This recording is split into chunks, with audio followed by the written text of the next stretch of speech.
Sekariah orí 9. Ọ̀rọ̀ ìmọ̀, ọ̀rọ̀ Olúwa ní ilẹ̀ Adraki. Damasku ni yóò sì jẹ́ ibi ìsinmi rẹ̀, nítorí ojú Olúwa ń bẹ lára ènìyàn àti lára gbogbo ẹ̀yà Israẹli. Àti Hamati pẹ̀lú yóò ṣe ààlà rẹ̀, Tyre àti Sidoni bí ó tilẹ̀ ṣe ọlọ́gbọ́n gidigidi.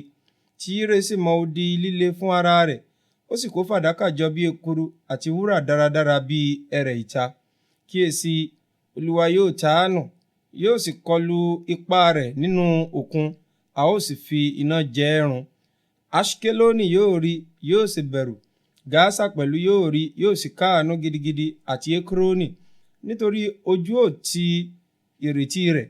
Ọba yóò sì ṣègbé kúrò ní Gasa, a kì yóò sì gbé Aṣkeloni. Ọmọ àlè yóò sì gbé inú Aṣdodi.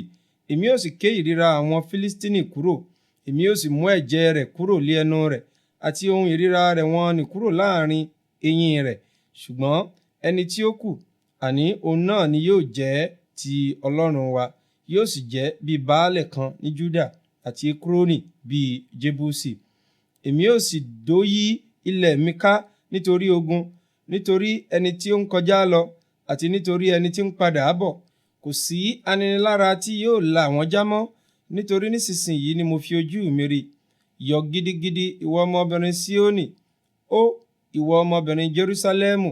Kíyèsí, ọba rẹ̀ ń bọ̀ wá sọ́dọ̀ rẹ, òdodo lé òun sì ní ìgbàlà, ó ní ìrẹ̀lẹ̀, ó sì ń gun kẹ́tẹ́kẹ́tẹ́, àní ọmọ kẹ́tẹ́kẹ́tẹ́. Èmi yóò sì ké kẹ̀kẹ́ kúrò ní Efraimu, àti ẹṣin kúrò ní Jerusalẹmu. A ó sì ké ọrùn ogun kúrò, yóò sì sọ̀rọ̀ àlàáfíà sí àwọn kèfèrí. Ìjọba rẹ̀ yóò sì jẹ́ láti òkun dé òkun, àti láti odò títí dé òpin ayé. Ní tirẹ̀ pẹ̀lú, èmi yóò fi ẹ̀jẹ̀ májẹ̀mú rẹ̀ rán àwọn ìgbèkùn rẹ̀ jáde kúrò nínú ihò tí kò lí omi.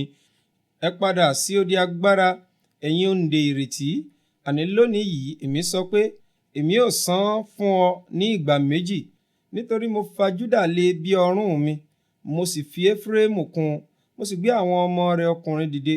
Ìwọ Sioni, sí àwọn ọmọ rẹ̀ ọkùnrin, ìwọ ilẹ̀ Gíríkì, mo ṣe ọ́ bí idà alágbára. Olúwa yóò sì fi ara rẹ̀ hàn lórí wọn, ọfà rẹ̀ yóò sì jáde lọ bí mọ̀nàmọ́ná. Olúwa Ọlọ́run yóò sì fún ìpè, yóò sì lọ tì òun ti àjà gúúsù.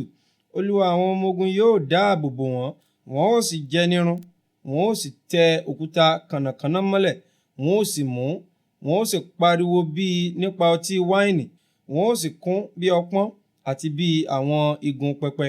Olúwa Ọlọ́run yóò sì gbà wọ́n là ní ọjọ́ náà bí agbo ènìyàn rẹ̀, nítorí wọn ó dàbí àwọn òkúta adé tí a gbé sókè bí àmì lórí ilẹ̀ rẹ̀. Nítorí oore rẹ̀ ti tóbi tó, ẹwà rẹ̀ sì ti pọ̀ tó. Ọkà yóò mú ọ̀dọ́mọkùnrin dárayá, àti ọtí wáìnì tuntun yóò mú àwọn ọ̀dọ́mọbìnrin ṣe bẹ́ẹ̀ pẹ̀lú.